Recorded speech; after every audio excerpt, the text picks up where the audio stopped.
Welcome to this lecture where we'll be talking about how to deal with tough audiences.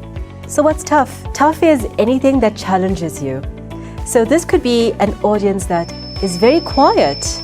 You just delivered a presentation and you can hear the crickets, basically. No one wants to say anything. You can hear a pin drop. It's that quiet. Tough is also where there's so much of debate among your audience that you have to maintain your composure and calm the audience down and take control of that audience. Tough could also come in the form of questions that is so deep and complex, and it almost seems as if they are attacking you. So again, I'm going to go through a few scenarios of what is a tough audience, and I'll share with you some of the techniques to dealing with that tough audience. But before we get there, let's look at 5 general tips to helping you with a tough audience. The first is asking for feedback. After you have answered their question, ask a person, did I answer your question? Would you like me to clarify? And with that, you can always team people up and get people to discuss items before you get to the Q&A session. Because by discussing it, you get them to actually have the debates among themselves before they have the discussion with you. Number 2 is perhaps show some empathy to your audience by using certain words like, as I understand your concern is, or from the question it seems as if, or from what you say it sounds like. And by using those words, you get your audience on your side. Number 3 is don't roll your eyes as someone asks you a question like, oh gosh, okay, here's the question. Or don't flinch or create some sort of weird facial expression like, as if you've done something wrong. So you need to watch your facial expressions as you are dealing with a tough audience. Number 4 is what is known as group solidarity. And what that means is when you treat one person in the group with respect, it means that you are also treating the entire group with respect. Even if one person in the audience is acting disrespectful towards you, don't stoop to that level and be disrespectful yourself. Maintain your composure, keep your professionalism on a certain level because your credibility is at stake. And finally, number 5 is the simple response of keeping your answers brief. Remember, the whole point of a Q&A session is to clarify points that you have already presented on. So in this section, if someone asks you a question and it spurs some thought about something else that is unrelated to your presentation, you never ever bring in new content that's not related to your presentation in the Q&A session. It's guaranteed to confuse your audience. So you always want to use the Q&A session to highlight and enhance the content that you have just delivered, and never bring in new information in your Q&A. Now that we've got that as a foundation, let's look at the specific scenarios of dealing with a tough audience. Scenario number 1. An audience member blatantly disagrees with what you have just presented. How do you react and respond to this audience member? Now, this is a tough situation. Blatantly disagreeing. You are there, just presented, you believe in what you are saying, and here this person is constantly challenging you.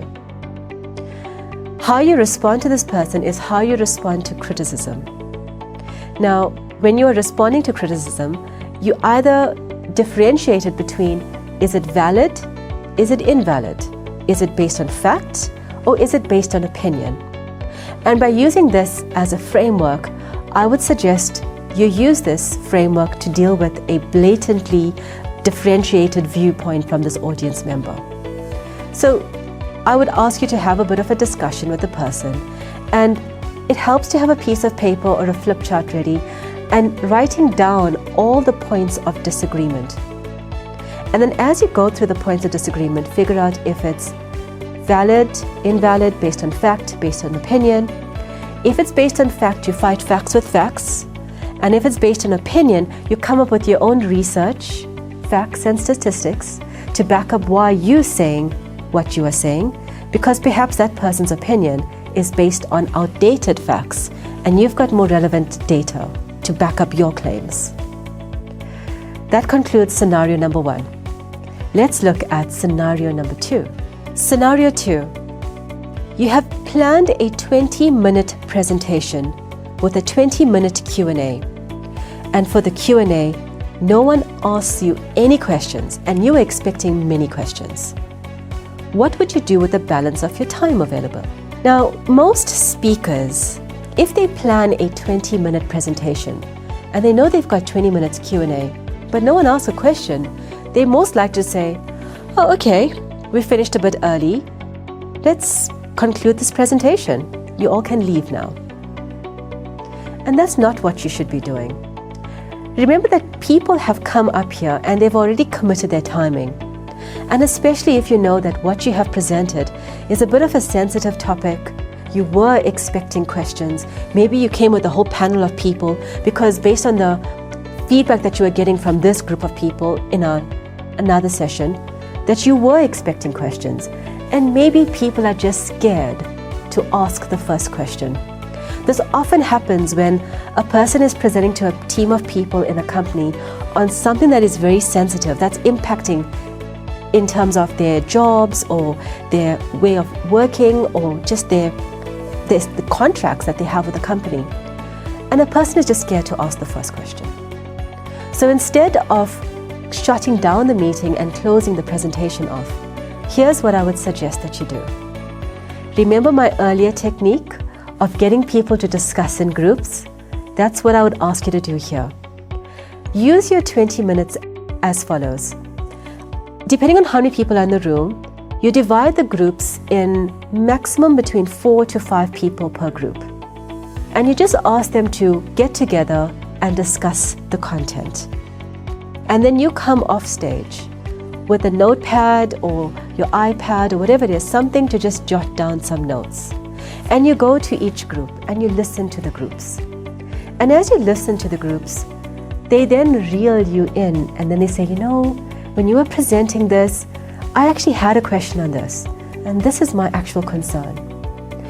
Because see, when you are in the individual groups and it's a little bit more intimate, people don't feel as if they're putting themselves at risk in front of the whole group to ask a question. Intimately, they will ask you the question that they're afraid to ask. And so you do this in every group and make sure for a specific amount of time that you go to every single group that you have subdivided. And you're jotting down all these concerns that you're bringing up. Then you come back to the stage and you get everyone seated again. And then you say, wow, I'm glad that we had this. As I walked around, these are the general concerns that I picked up. And I'd like to address it now. And by doing it that way, for me, you've honored the group. Right now, they have spent their time to be with you, but they were just afraid to ask the question. But by using your time in this way, you actually allow the group to air their minds. And by answering the questions, you're not pinpointing which group said what or which person said whatever. You're just speaking very generally. I had the following questions or I had the following concerns that I picked up. And you go through each one and you address them. And by doing that, your 20 minutes will be well used. People will leave feeling as if they have come and they got the information that they were desiring. That is the response to that scenario. Let's look at scenario number 3. Scenario number 3. You are dealing with a tough audience member and the rest of the panel is watching your response. What are some of the considerations you would take into account to ensure that you respond with diplomacy? This question was just planted in here to see if you're listening to the earlier part of the lecture. Now, what I said earlier is that when you are responding to the person, don't flinch, don't show any emotion, don't roll your eyes. What you should be doing is to show empathy and to use words like, from what I hear, it sounds as if, or I'm hearing a concern of, or from what I understand, the concern is.